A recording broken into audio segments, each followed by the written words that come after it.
I looked at what I was doing on a daily, weekly, monthly basis, looked at where the time gaps were, then decided what I wanted to add into those time gaps, what I wanted to subtract to what I was already doing, and looked at some of the things I wanted to do in 2022. And after that process, I then just needed to work out when and where I was going to put all the things that I was actually going to do in my calendar. I use Todoist as my to-do list. I can look at it on my PC and on my phone, and I just go through and tick them off once I've done them. I have split my to-do list in Todoist up into projects, and the projects map to my calendars in Google Calendar.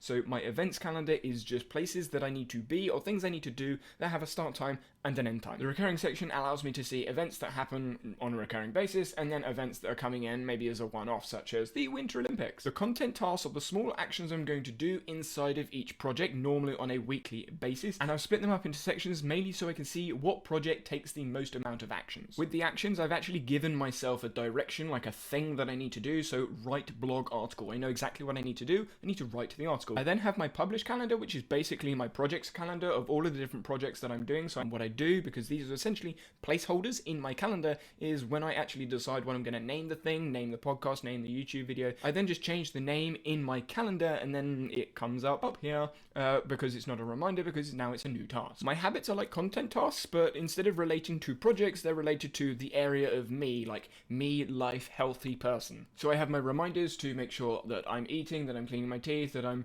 talking to family, that I'm drinking water, that I'm catching up with YouTube stuff, that I'm planning for the next day, because I make sure at the end of each day that I've planned out the next day, because things may have changed, actions may have been put in, or other habits may have changed, and then I have other reminders to like check Twitter and basically just be functional. Then I have weekly reminders like walk the dog on a Wednesday, because my mum walks the dog every other day of the week, but she's working, so I walk the dog then. Monthly things like cleaning room, because otherwise I would forget to clean the room. Check the about page, because on my website I have an about page that talks about me, but obviously on a monthly basis things may change, so goals may change, aspirations may change, or just education may change, like starting a PhD. Medication has its own section, because I get put on and taken off certain medication at different times, and I have these in time slots, because I can't have some drops like 5 or 10 minutes after this one, but I have to have this at this many times of the day and this one at that time of the day. So I just have a whole section to sort that stuff out, because otherwise I would forget what I'm doing. Then I have my research project, which also functions as an other project, so any other reminders. So I have 6 papers left for the research, and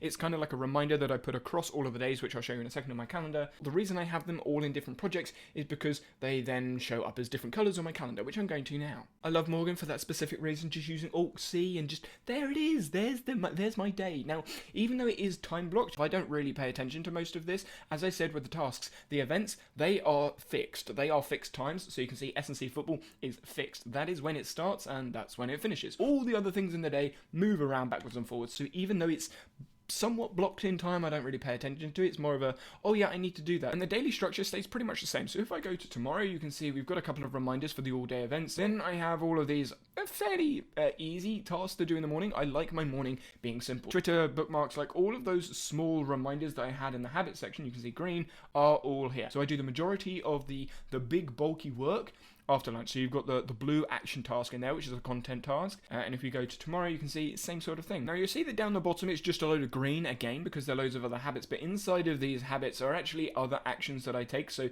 inside YouTube catch up, even though I'm watching YouTube, a lot of the time I'm relating that to my notes, and the notes will then relate to the review, and then I'm planning and organizing, which is planning plus Zotero tags. I'm planning and organizing the next day's things. So even though they're green and they're just habits I want to do, they're actually somewhat work related, and a lot of the time it's where a lot of the creative thoughts and ideas happen. On a more macro level, when I'm looking at the week, you can see it does look very hectic, but when I go into my to view, because Morgan allows you to have hotkeys, so I've got rid of all my habits, and these are just the main things I want to do, which is research, content tasks, and events. Those 3 projects, you can see everything that's going on now. Then on a monthly basis, I can see what's going on and plan things accordingly. So this is everything that's going on outside of the habits. So I have my content calendar there. Then if I go to number 4, I can see my research calendar. Then I have my number 5 calendar, which is all the events. So, and this is where I bring it all together and go, okay, this is what I'm going to do on a daily basis. And something else that I use my calendar for is when there are other things going on. There is normally a Google Calendar for example, the Olympic event. So when the Olympic happens, there is a Google Calendar for all the different events and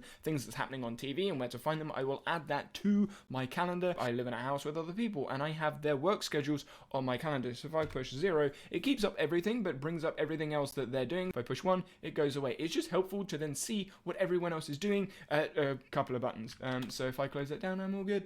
Organizing all of my notes and my research papers are a little bit different. Inside of my reference manager, which is Zotero, you can see I have all of my papers, and there are 532 currently in my library. I do have lots of different collections for when I'm looking at things. Most of the time, my Zotero is actually linked with ResearchRabbit, so I use ResearchRabbit as my main tool for finding things, finding papers, and finding other related papers that I can then look at later on, so that's my exploratory tool, and then Zotero is where I actually keep everything. The Zotero Clipper always clips things to my to-read section, unless I know exactly what collection it's going to, because I'm working in that collection at the time. So my to-read section basically has all of the papers that I'm ever going to use, and what I then do is I then file them off. So you can see this one has 2 colored tags, which I'll go through in a second, and I can click onto it, hold control on my keyboard, and I can see, oh, it's in birthday banding, so now I don't need it in here anymore, and I can remove it from collection. And then I can go through the rest of this and see where else I'm going to put it. The colors next to each of the paper are actually colors from the tag. So you can see all of my tags down here, and I have 2 different types of tags. I have one tag which is essentially the status of the paper. So I've either read the paper, I need to read the paper, or I don't quite have the paper yet, I've just got a reference for it, which is the green tick, the orange book, and the red cross. The second tag is the stage at which I am with the paper. So either I've read the paper, which could be green, but I may not have attached it to anything or done anything with it, so there's going to be no other color on it, just like all of these papers in the to read section. In my first book tag section, you can see I have 12 papers. Some of them I've read, some of them I need to read, and one of them I haven't actually got, but they are all in what I would call a waiting zone for review. So some of these papers I may have read and highlighted and got notes on, but I haven't actually reviewed them and got an interpretation from the wider research field of whatever the paper is talking about, which is what the second section is all about. If I then go into issue 1 of my review, you can see these are all green. The second tag is all green, but I haven't actually gone through all of these papers, and this is where the grey dot, this is the currently working on in process papers are. The same can be seen in issue 2, but obviously that's another month ahead, so I still need another 5 papers to go in, which is where I will grab them from this section. The working on section is mainly there so I can easily find things in ResearchRabbit, so papers that I'm currently working on, because of the way ResearchRabbit currently works at this point in time,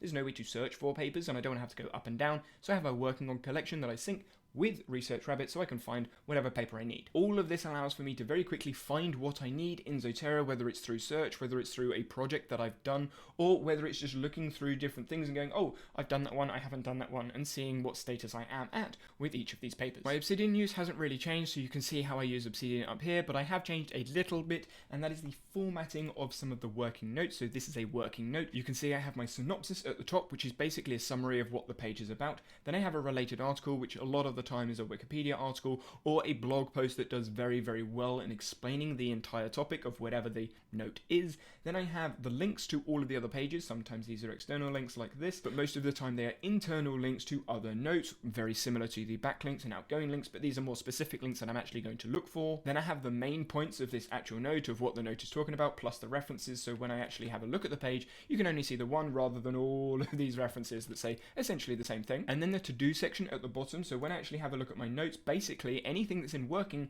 doesn't have anything in the to-do section, anything in processing has something in the to-do section, to make it a little bit easier to categorize between processing and working and what is and isn't a working and processing note. And then capture notes is basically everything, so that's all of these things in here.